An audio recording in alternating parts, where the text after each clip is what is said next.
गुड़गांव शहर की इन बहुमंजिला इमारतों को देखिए, जिनमें कई बड़ी कॉरपोरेट कंपनियों के ऑफिस हैं। ये कंपनियां लाखों लोगों के रोजगार का जरिया हैं, लेकिन जिनके पुरखों की जमीन पर ये बड़ी बड़ी बिल्डिंगें शहर की शान बढ़ा रही हैं, आज वही बेरोजगारी के मारे हैं।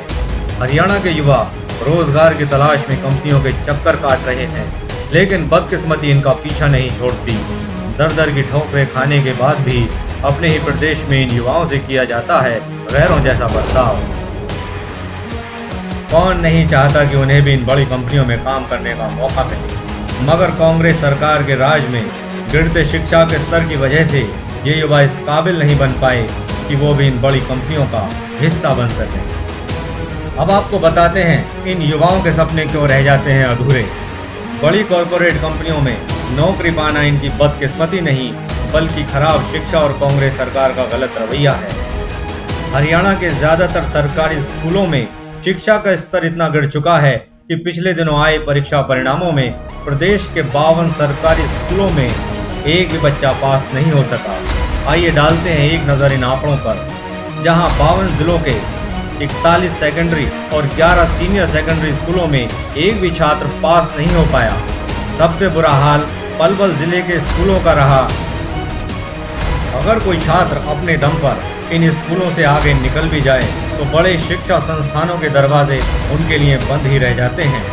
कांग्रेस सरकार के राज में प्रदेश की शिक्षा पूरी तरह से चौपट हो गई है। प्राइवेट कॉलेजों में डोनेशन और मोटी एडमिशन फीस इन गरीब युवाओं के सपने तोड़ देती है। दूसरी तरफ बात करें सरकारी नौकरियों की, तो यहाँ भी कांग्रेस के नेताओं का ही दबदबा चलता है। सरकारी नौकरी के असली हकदारों को कर दिया जाता है किनारे।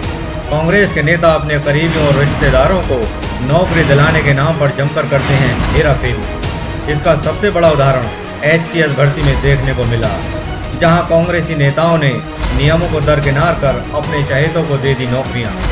HCS भर्ती में हुई धांधली और फर्जीवाड़े को इनेलो के युवा सांसद दुष्यंत सिंह चौटाला ने सबके सामने उजागर कर कांग्रेस सरकार की पोल खोल कर रख दी। अब आपको दिखाते हैं मुख्यमंत्री हुड्डा और उनके करीबियों के उन नामों की लिस्ट जिन्हें नियमों को दरकिनार कर HCS में नौकरी दे दी गई। ये हैं मीनाक्षी दहिया, जिन्हें CM हुड्डा के भाई इंद्रजीत हुड्डा के रिश्तेदार होने की वजह से ही नौकरी मिल गई। गायत्री हुड्डा ये CM हुड्डा के बेहद करीबी आनंद सिंह अहलावत की पुत्र वधू हैं, इसलिए ये भी HCS की हकदार हो गई। वीरेंद्र हुड्डा ये भी अपने चाचा श्री कृष्ण हुड्डा के आशीर्वाद से HCS में शामिल हो गए। इसी तरह 151 HCS पदों में 85 उम्मीदवार मुख्यमंत्री हुड्डा के करीबी और रिश्तेदार हैं। कांग्रेस सरकार के राज में आज हरियाणा प्रदेश के युवा बेरोजगारी के आगे पूरी तरह से बेबस और लाचार नजर आते हैं। पिछले 10 सालों में इनके साथ जमकर भेदभाव किया गया। जब भी कांग्रेसी नेताओं को मौका मिला, इनके हक छीन लिए गए। क्या आपको लगता है धांधली और भेदभाव का शिकार होने वाले ये युवा कभी अपने सपनों को पूरा कर पाएंगे, या इनके सपने सपने ही रह जाएंगे?